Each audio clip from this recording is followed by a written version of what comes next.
Star Wars, one of the most successful movie franchises of all time, with characters that will last forever and stories that will be told for ages. Beginning in 1977 and ending probably never, Star Wars is a series that will stand the test of time. Or will it? As a recent box office hit came in at lackluster numbers, what does this mean for the future of Star Wars? In late October 2012, Disney purchased the franchise, and since then people have been a bit worried as to its general direction.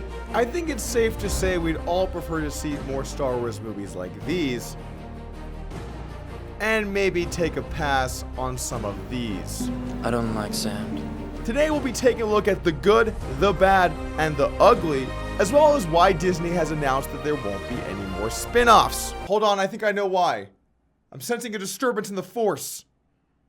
Low box office numbers. Welcome to the channel, guys. If you're new, make sure to hit that subscribe button. But let's jump in and talk about Star Wars. Now, this is a movie series that we've all seen the movies, especially as kids, and probably some of the ones even as adults. And generally speaking, it tells a good story, but there has been a bit of a deviation from the way they used to make movies to the way that they make them now. But before we jump into that, I want to just look at strictly the numbers and timeline for what Star Wars movies have come out and when, so we can better understand what Disney's trying to do now that they own the franchise. So far, there have been 8 movies in the Star Wars storyline, and then a few basically spin-off movies that are trying to look at different aspects of things that we already knew about Star Wars. The first movies that came out were in the late 70s, early 80s with A New Hope, The Empire Strikes Back, and The Return of the Jedi, which go in chronological order, and then all of the subsequent films have been based off of these in some way. In the early 2000s, the next trilogy of movies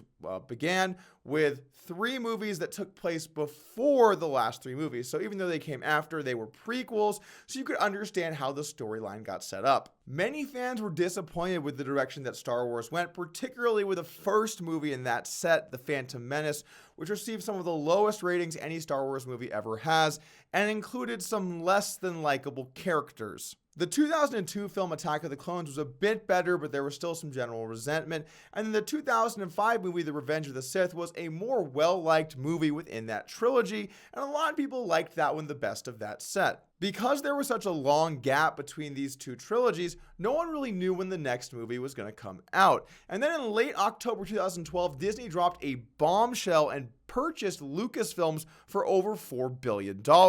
After Disney made the purchase, a few years later, they started the sequel trilogy, the next movies in the storyline about Star Wars, and they also put out a couple of spin-offs. In fact, since 2015, they've released a Star Wars movie every year. 2015 was The Force Awakens, 2016 was a spin-off, Rogue One, 2017 was The Last Jedi, and 2018 we saw Solo just a month ago. When I say we saw Solo, I really mean like other people saw Solo. This list from Wikipedia shows critical and public response to all of the films, starting with Star Wars, and it shows Rotten Tomatoes and Metacritic and their general scores.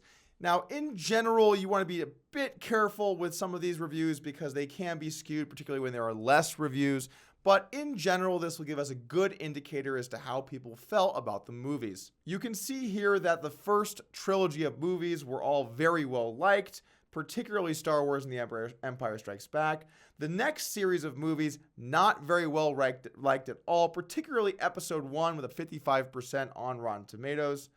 And then the next movies that we've seen over the last 4 years, again, relatively decent numbers. Force Awakens, 93, Last Jedi, 91.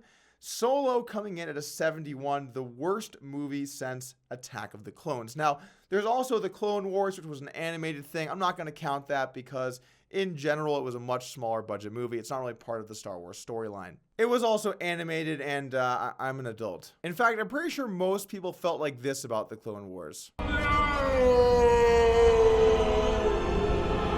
As important as journalists' opinions are, let's take a look at the numbers, because at the end of the day, money talks and bullshit walks. These are the box office revenue numbers by film. Now, I'm going to look at specifically adjusted for inflation in North America.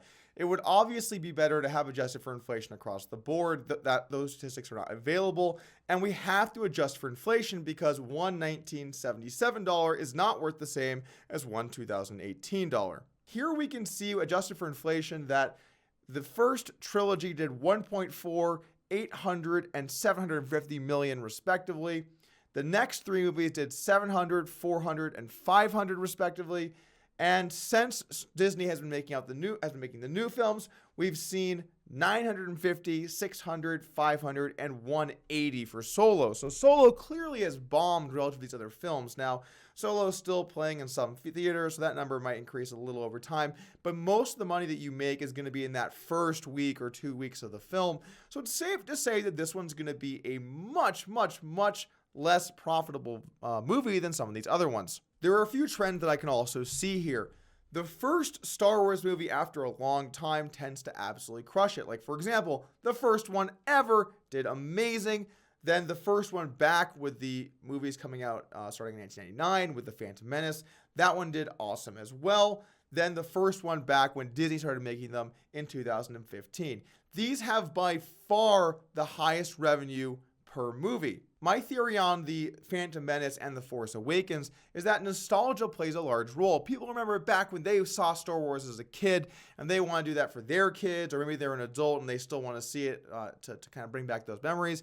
And so it has a lot of pull out of the gate. But then once you've seen one, or maybe that movie wasn't so good, well now, if the next year or 2 years later you see another Star Wars movie, you don't feel as much of a drive to go see it because you've sort of fulfilled that nostalgia in the last year or two. I also think that the huge drop in revenue between The Phantom Menace and Attack of the Clones is because The Phantom Menace was kind of a shitty movie by Star Wars standards. If that theory holds true, I have to wonder how well Disney's going to do by putting one out every year. They're kind of beating it to death, especially with some of these stories that aren't quite as good. I saw The Force Awakens and Rogue One and The Last Jedi, and Rogue One was by far the worst movie out of that lineup. Honing more specifically in on Solo, this looks like the worst movie that they're going to ever have put out by box office numbers.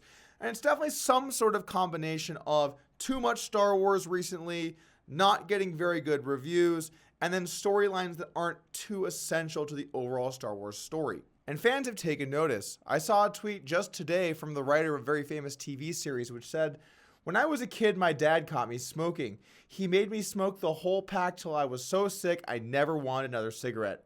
That's what Disney has done to me with Star Wars movies." That's a great point, Mike. After decades of the same characters over and over again, you're gonna get sick of it. By the way, I like your work on The Simpsons. Now, Disney has taken note of this, and the great thing about Disney is that whenever Disney purchases a franchise or owns a video series or whatever it is, they deeply care about their customers purchasing more of it. Which is why yesterday a headline broke that Disney will be putting a hold on Star Wars stories spin-offs at Lucasfilms. According to this article from Collider, it may be a while before we see any more movies like Solo, a Star Wars story out of Lucasfilm. Sources with knowledge of the situation tell Collider that Lucasfilms has decided to put plans for a Star Wars story spin-off movies on hold, instead opting to focus their attention on Star Wars Episode 9 and what the next trilogy of Star Wars films will be after that film. This is a great plan. More films like The Last Jedi last year and less films like the holiday special in '78. I am your fantasy. I am yours. Oh, we are excited, aren't we? Here's my prediction for what's going to happen. Disney's going to take their foot off the gas and be a little bit more tactful with what they release. I do think we're probably going to see spin-offs down the road, but I bet they're going to be more compelling storylines and done in a better fashion. Oh, and one last thing before we go. Why does every single Star Wars review sound exactly the same?